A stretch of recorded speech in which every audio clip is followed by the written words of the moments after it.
ഇപ്പോൾ Roji M John MLA കൂടി നമ്മോടൊപ്പം ഛത്തീസ്ഗഡിൽ നിന്ന് ചേരുകയാണ്. Good afternoon Shri Roji M John.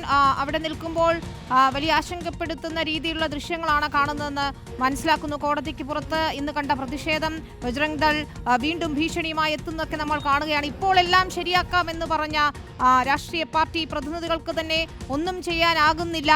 ഈ മനുഷ്യക്കടത്ത് എന്ന വകുപ്പ് ചേർത്തതോടുകൂടി വലിയ നിയമപ്രശ്നങ്ങളിലേക്ക് കാര്യങ്ങൾ നീങ്ങുന്നു എന്നാണ് നമ്മൾ മനസ്സിലാക്കേണ്ടതല്ലേ?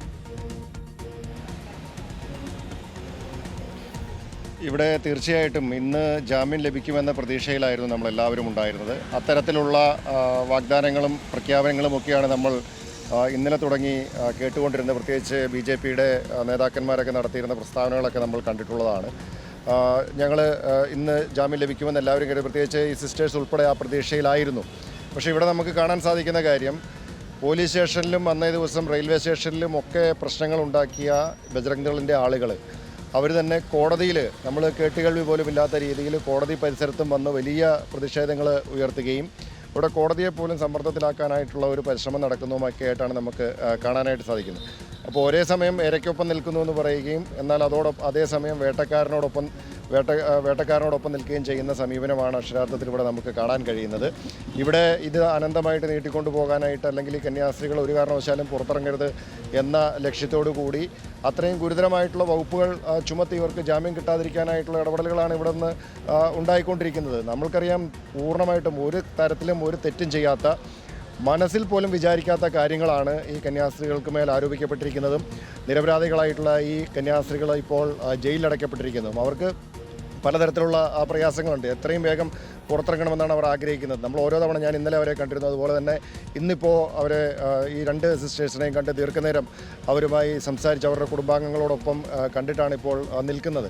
അപ്പോൾ തീർച്ചയായിട്ടും അവർ കാണുമ്പോൾ വളരെ നമുക്ക് മനസ്സലിയിക്കുന്ന തരത്തിലുള്ള ഒരു രംഗമാണ്. നമുക്കത് വിശദീകരിക്കാനായിട്ട് സാധിക്കില്ല.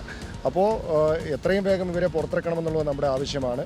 പക്ഷേ എന്നാൽ ഇവിടെ ബജ്രംഗ് ദളിൻ്റെ പ്രവർത്തകർ, അതുപോലെ തന്നെ ഇവിടെ സംഘപരിവാറിൻ്റെയൊക്കെ ആളുകൾ ജാമ്യം കിട്ടാതിരിക്കാൻ വേണ്ടിയിട്ടുള്ള എല്ലാ ഇടപെടലുകളും നടത്തിക്കൊണ്ടിരിക്കുകയാണ്.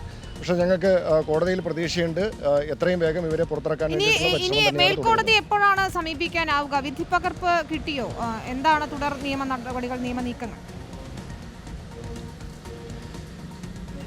അല്ല, ഇപ്പോൾ ഇത് NIA കോടതിയിൽ വരേണ്ട കേസാണ്, അല്ലെങ്കിൽ NIA എടുക്കേണ്ട കേസാണ് എന്ന് പറഞ്ഞാൽ അതിൻ്റെ അർത്ഥം ഇവിടെ സ്റ്റേറ്റ് പോലീസ് ഇങ്ങനൊരു കേസ് എടുത്ത് ഇവരെ ഇപ്പോൾ ജയിലിലിടാൻ പാടില്ലല്ലോ. NIA അല്ല ഇതിനകത്ത് കേസ് എടുക്കേണ്ടത്. എന്തായാലും അത് നിയമപരമായിട്ടുള്ള കാര്യങ്ങൾ ഞങ്ങൾ ലീഗൽ ടീമുമായിട്ട് അത് ചർച്ച ചെയ്യുകയാണ്. അതിൻ്റെ വിശദാംശങ്ങളിലേക്ക് ഞാനിപ്പോൾ പോകുന്നില്ല. അത് കൃത്യമായി അത് ചർച്ച ചെയ്ത് അതിനകത്ത് ആവശ്യമായിട്ടുള്ള തുടർ നടപടികൾ നമ്മൾ സ്വീകരിക്കും. ശരി, വളരെ നന്ദി. Shri Roji M John MLA ആണ്. ഇന്നിപ്പോൾ ഛത്തീസ്ഗഡിൽ ജയിലിലെത്തി. കന്യാസ്ത്രീകളെ കണ്ട ശേഷം അദ്ദേഹം റിപ്പോർട്ടിനോട് സംസാരിക്കുകയായിരുന്നു. എന്തായാലും നിയമ പോരാട്ടവുമായി മുന്നോട്ട് പോവുകയാണ് കുടുംബമായാലും ഒപ്പം മറ്റ് സന്നദ്ധ പ്രവർത്തകരായാലും എല്ലാം തന്നെ.